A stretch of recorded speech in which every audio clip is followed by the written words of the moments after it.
Hello everyone, this is Xin here, and this is more Vexx.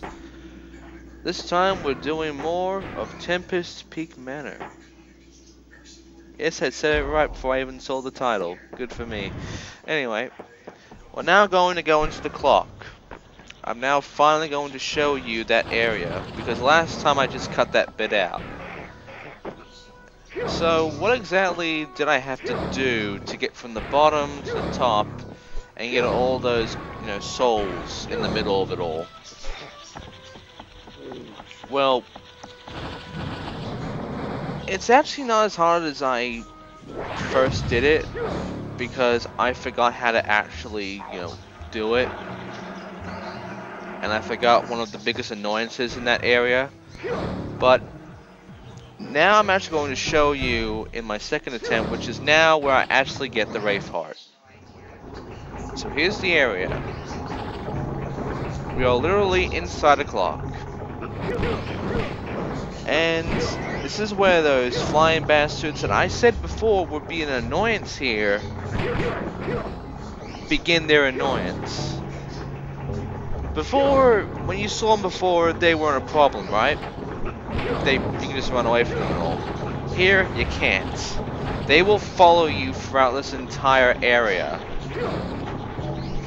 So, the only thing you can do to get rid of them is to kill them. And you have to kill them. Why?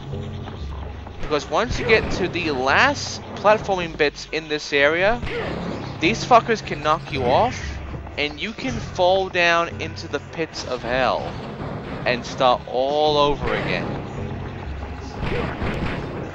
And by the way, if you die and you have souls, you're back to zero. Anyway, here's a life. You don't have to get this life, since it's a bit difficult to get there and you have to get the timing right and all. But if you want the life, there it is. Just do a long jump. Yeah, just do a high jump for it. Now, here's that last bit. If I didn't kill those flying fuckers, if I crept up here and that thing just went back there, they could knock me off. They could knock me off and I'd be fucked. But I killed them all, so no problems. I got to the exit and I had to get my 30-second Wraith Heart. There it is. And thus, we got our next Wraith Heart.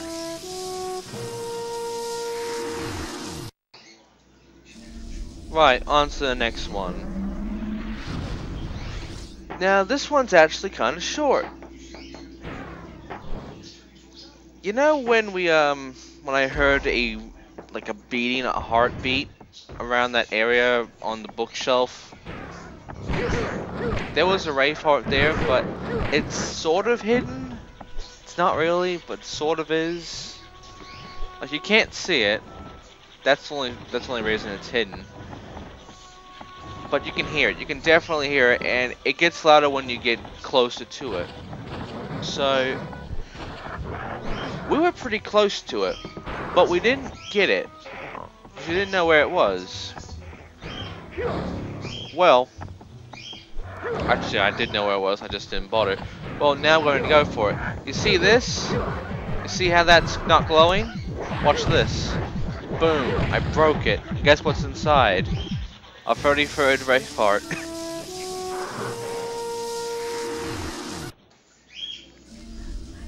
So yeah, that was pretty quick. But now it's time for something a little longer. As you know, there was that sink, and I'm pretty sure there's something to do with that. I mean, we saw it was like a bun next to the tap, and there was that plug, which I believe you can destroy. So yeah, there's got to be something down there. There's got to be something at the sink area. They wouldn't just put that area in there for nothing. Well, there is. That's where our 34th Wraith Heart's going to be. First of all, let's get over to it. Which will be easy because there was that platform that is down here. We just have to take it. There it is. So, up we go. Right. So there's the plug and there's that little button. We press the button and water comes out of it. Destroy the plug and down we go. Now, I'm not going to skip the loading screen because this is actually a pretty short loading screen, but here's what happens if when you're going down here, you jump. Do not jump here, because what will happen is this.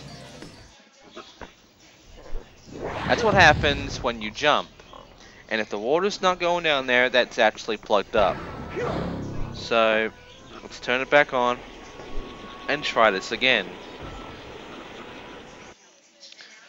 Right, so let's avoid jumping. Let's just ride the whole way through. It's a short ride anyway, there's nothing special about this. Hell, it's got this nice music, but you only hear it for a few seconds before it just goes away like this.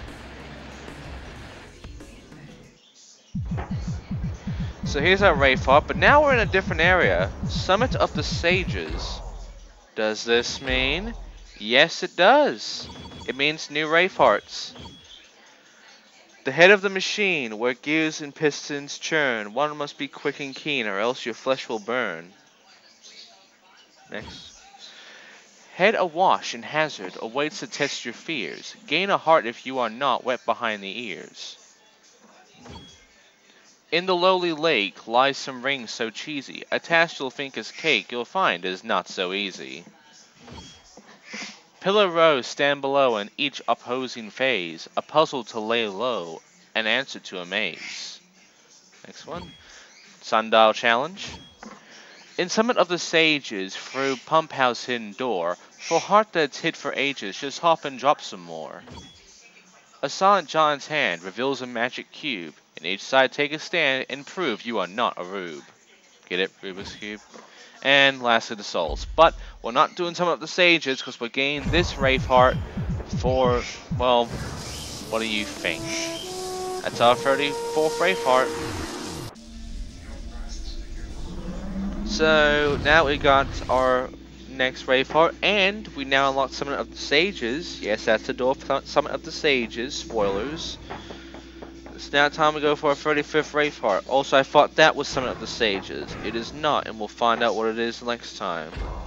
And by next time, I mean like in the next 3 parts, maybe, because the next one's actually pretty long, and it is gonna be 2 parts again. Anyway, now it's time for the next one, which is the minigame, which is inside the fish tank. Now, before I couldn't get in because I didn't exactly remember how to get in. I didn't get my jump right. I didn't remember how to get my jump right, but this time I did. I did remember, and I did do it. I did get in. So, let's go. Let's climb these bookcases and get back to that fish tank.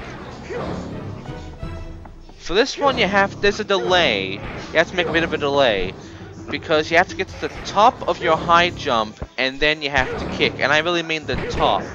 If you're not at the top, you're not gonna make it. So there you go. I didn't hit the orb, but this one's actually pretty obvious. It's basically the same as the last one, only there's no gap in the middle, and you can't knock opponents outside. Outside of that, you're basically doing the ring thing again.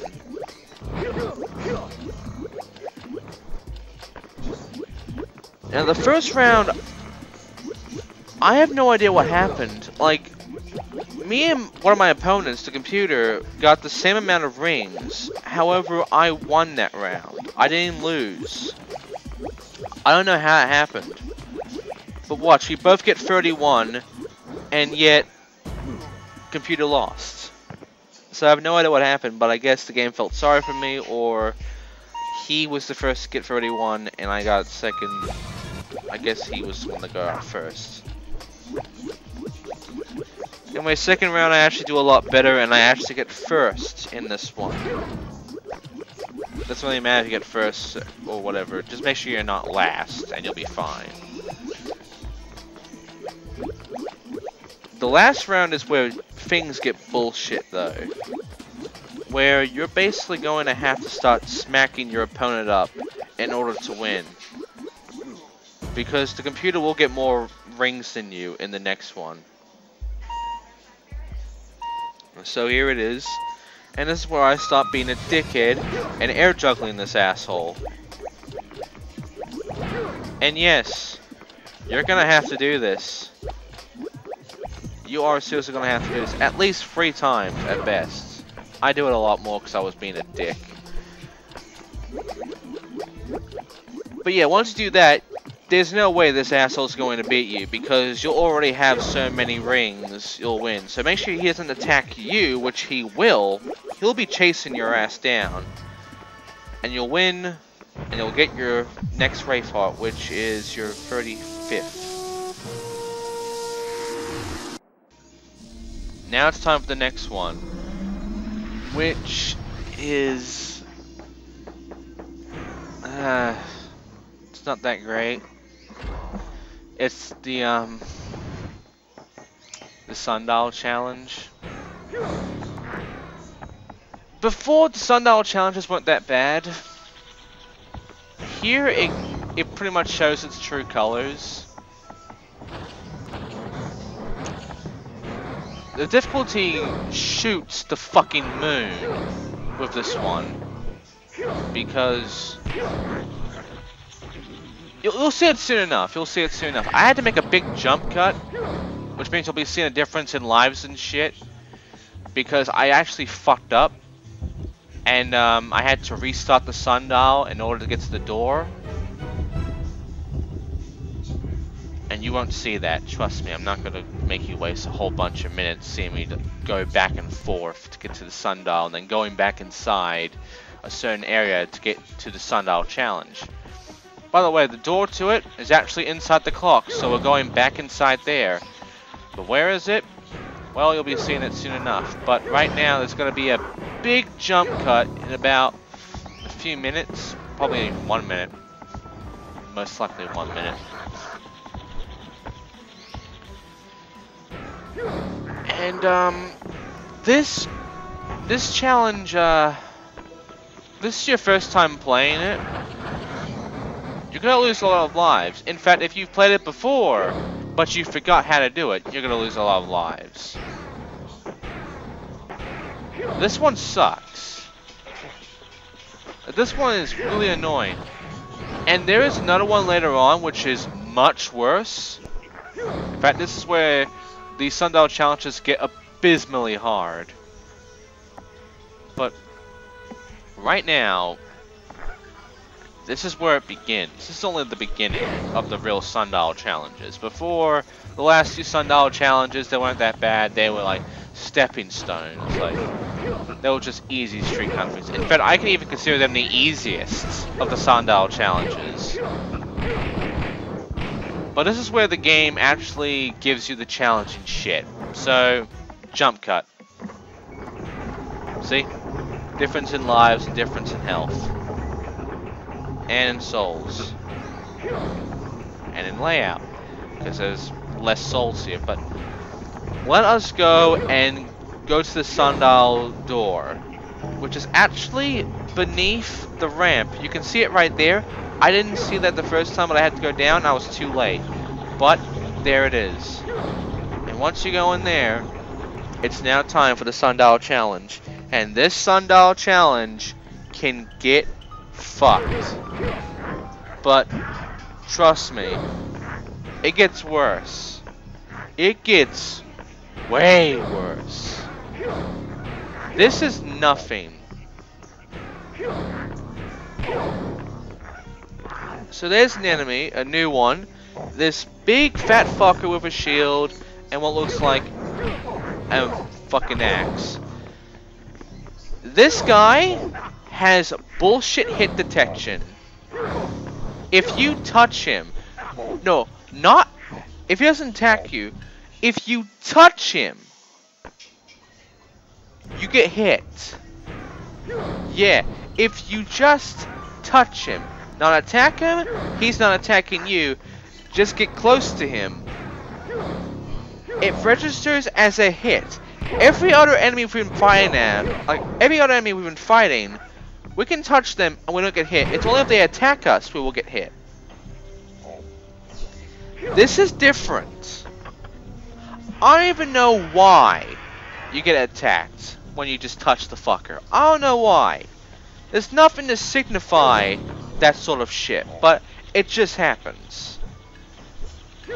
And you're going to encounter more enemies that are going to do exactly that. Especially in these Sundial challenges. Again, this is only the beginning of the real true difficulty. So this is mainly like platforming. Like, you can dodge these enemies, it won't matter shit. You have all these moving poles and such, stuff you haven't seen before, but you'll see later on in the game. Possibly. I don't remember. I don't remember there were actually moving poles later on. But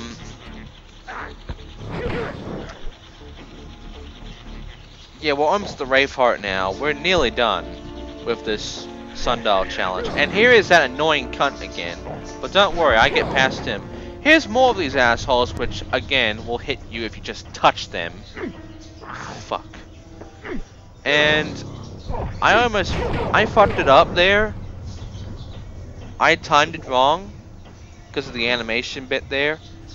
But I try again, I go on the pole, I climb up, and you can hear the Raveheart. We're almost there. So, time to climb because we're not too far from it. I just gotta take this pole, climb up, go to the other pole, and our Raveheart is just up there. And that is our 36 Raveheart.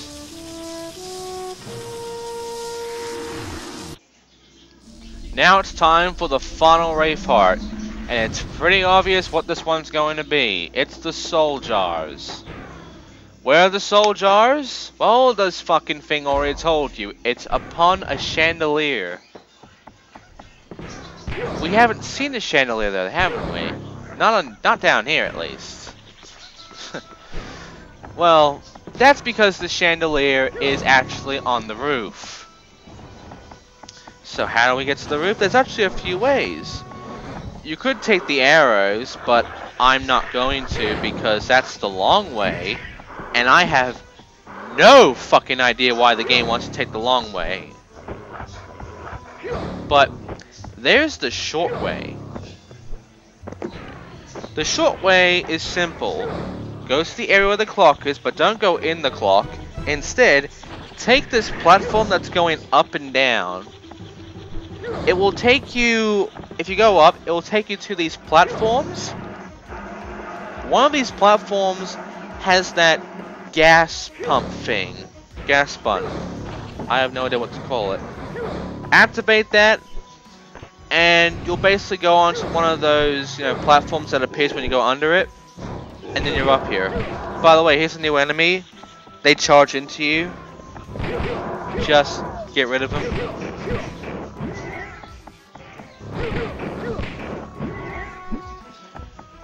There they are. There's the chandelier and there's the soul jars.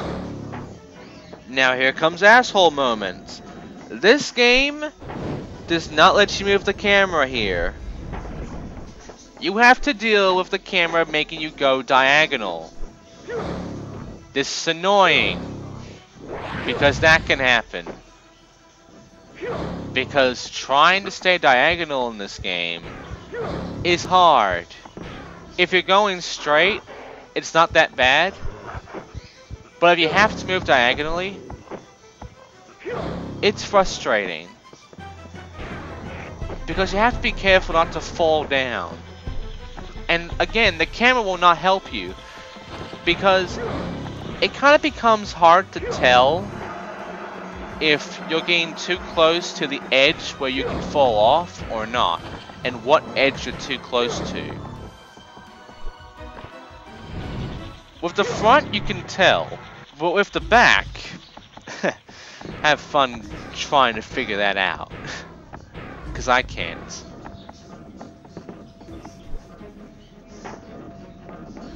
And it's kind of hard to see the shadows, because it is a black metal chandelier, and when you jump, the shadow kind of disappears. So if I did jump, which I did before, I couldn't see my shadow, so I couldn't tell anything. So yeah, this part has a dick move with the camera. But again, all you gotta do is be careful. And outside of that little gap there that you have to jump over, this isn't that bad. Considering the other shit we've been through, the Sundial challenge and all, considering all that shit, this is tame. But once you get your 6 soul jars, the Wraith Heart appears, and all you have to do is climb up back from the chandelier onto the very... Oh, by the way, glitch. I got stuck in the air. Don't ask. That happens here. This area can be quite glitchy. But now it's time for us to go back to the top and get our last Wraith Heart, which is our 37th Wraith Heart, and end the Tempest Peak Manor for good.